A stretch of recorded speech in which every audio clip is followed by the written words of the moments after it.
નથી કે હુમલો ક્યાં કરવામાં આવ્યો અને સ્ટ્રેટેજી શું હતી। કોઈ પણ સિવિલિયન કે મિલિટરી એરિયામાં હુમલો નથી કરવામાં આવ્યો। હવે તમને બતાવીએ વિસ્તારે કે આખરે કયા 9 અલગ અલગ ઠેકાણાઓ હતા જ્યાં ભારત તરફથી હુમલો કરવામાં આવ્યો। સૌથી પહેલું ટાર્ગેટ હતું બહાવલપુર, જ્યાં મરકઝ સુભાન અલ્લાહ અને જૈશ એ મોહમ્મદનું ટ્રેનિંગ સેન્ટર હતું। ગ્રાફિક્સના માધ્યમે મેપમાં અમે તમને બતાવીએ, આ સૌથી પહેલું ટાર્ગેટ હતું બહાવલપુર, જ્યાં જૈશ એ મોહમ્મદનો ટ્રેનિંગ ટાર્ગેટ હતો, જ્યાં તમામ આતંકીઓને ટ્રેન કરવામાં આવતા હતા। બીજા જો ટાર્ગેટની વાત કરવામાં આવે તો મુરીદ કે મરકઝ તૈયબા અને લશ્કરે તૈયબાનું સૌથી મોટું સેન્ટર કહેવામાં આવે છે, જ્યાં લશ્કરના તમામ ટેરરિસ્ટને ટ્રેન કરવામાં આવે છે।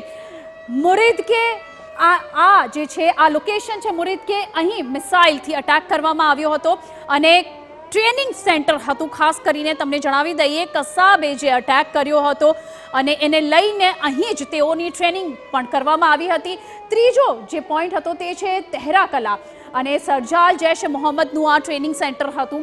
ચોથા જો ટાર્ગેટની વાત કરીએ તો સિયાલકોટમાં ચોથું ટાર્ગેટ હતું મહેમૂના ઝોયા હિઝબુલ મુજાહિદ્દીનનું અહીં ટ્રેનિંગ કેમ્પ હતું। અને ત્યારબાદ પાંચમો ટાર્ગેટ છે બરનાલા, જ્યાં મરકઝ અહેલે હાઉસ હતું અને સાથે જ લશ્કરે તૈયબાનું ટ્રેનિંગ સેન્ટર હતું।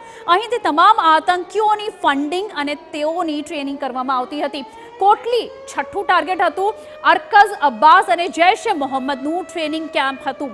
અને ત્યારબાદ સાતમું ટાર્ગેટ હતું કોટલીમાં જ મસ્કર રાહિલ શાહિદ અને હિઝબુલ મુજાહિદ્દીનનું ટ્રેનિંગ કેમ્પ। અહીં ખૂબ જ મોટી જગ્યામાં આ ટ્રેનિંગ કેમ્પ્સ ચલાવવામાં આવતા હતા। અને ત્યારબાદ આઠમો ટાર્ગેટ હતો મુઝફ્ફરાબાદમાં શાવઈનાલા કેમ્પ અને લશ્કરે તૈયબાનું ટ્રેનિંગ સેન્ટર। અને નવમો જે ટાર્ગેટ છે તે મુઝફ્ફરાબાદમાં હતું સૈયદના બિલાલ કેમ્પ અને જૈશ એ મોહમ્મદનું ટ્રેનિંગ કેમ્પ હતું। આ તમામ અલગ અલગ ટ્રેનિંગ કેમ્પ્સ જ્યાં આતંકીઓને પાડી પોષીને તેઓને ટ્રેન કરવામાં આવતા હતા અને કાશ્મીરથી અને સાથે પાકિસ્તાન કે બીજા તમામ ઠેકાણાઓથી તમામ લોકો અહીં જે લોકો હતા ટ્રેનિંગ કરવા જતા હતા ટેરરિસ્ટની ટ્રેનિંગ માટે અને ખૂંખાર આતંકવાદી બનીને આ તમામ ટ્રેનિંગ કેમ્પ્સથી બહાર આવતા હતા। અને આ વાતની પણ પુષ્ટિ થઈ છે કે ઉરીનો હુમલો હોય કે પછી પુલવામાનો હોય કે ત્યારબાદ અત્યારે પહેલગામ હુમલો થયો કે 26/11 ટેરર અટેક મુંબઈમાં જે થયો હતો તેની વાત કરીએ, તમામ આતંકવાદીઓ અહીંના અલગ અલગ સેન્ટર્સમાં ટ્રેન થઈને નીકળ્યા હતા। અને આ વાતની પુષ્ટિ પણ થઈ ગઈ છે। જો કે ભારતે આજે જે અલગ અલગ 9 ઠેકાણાઓ પર હુમલા કર્યા